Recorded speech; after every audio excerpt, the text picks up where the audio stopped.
défaite seulement à vos 19 derniers matchs ici en temps réglementaire. Comment t'as dit ça? Répète ça. Une défaite seulement à vos 19 derniers matchs ici en temps réglementaire Bon. au Centre Bell.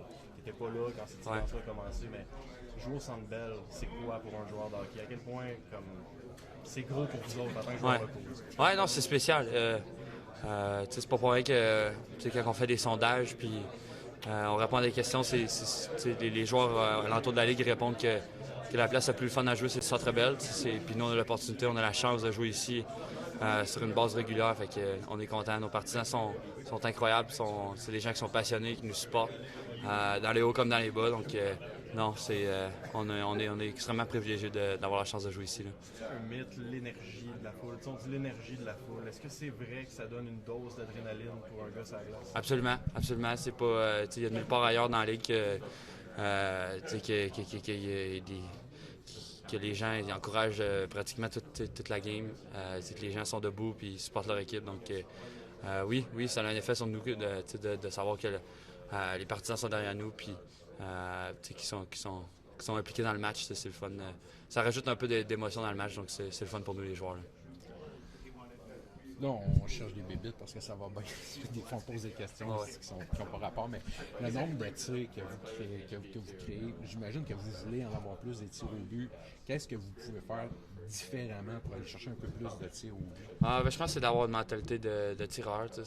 Dès qu'on a l'opportunité, c'est de lancer au filet. Puis, je pense pas qu'on est une équipe qui aime contrôler la rondelle.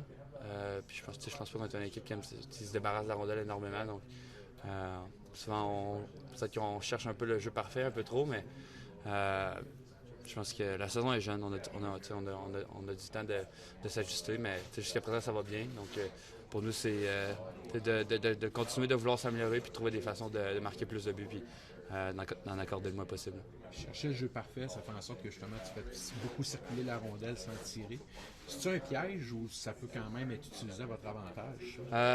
Je pense que ça peut être bon des deux. Ça peut être bon comme ça peut être pas bon. Je pense que c'est parfois tu cherches le jeu parfait n'arrive pas. Puis des fois juste d'amener une rondelle au filet, ça peut créer un mauvais bon, un bon favorable peut créer un but. Donc je pense que c'est de trouver une certaine forme de stabilité entre les deux, sans être trop à la recherche du jeu parfait.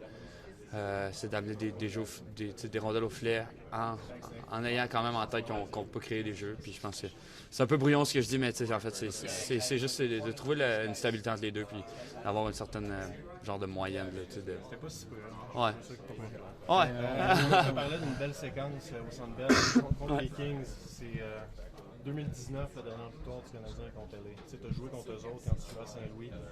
En zone neutre, ils sont excellents. À quel point c'est un bon test de voir où vous en êtes dans le processus, d'affronter une équipe aguerrie comme ça, dure à marquer? Non, c'est une équipe qui est, comme tu as dit, qui est assez hermétique, qui joue bien en zone neutre. Donc, ça va être à nous je pense d'avoir une bonne gestion de rondelle. Je pense que ça va être important ce soir parce que eux, ils fournissent sur les revirements qu'on peut créer. Donc, c'est de bien gérer la rondelle, puis je pense d'amener du trafic au filet, puis de garder notre jeu simple en début de match. Puis je pense que les choses vont s'ouvrir par la suite. Là.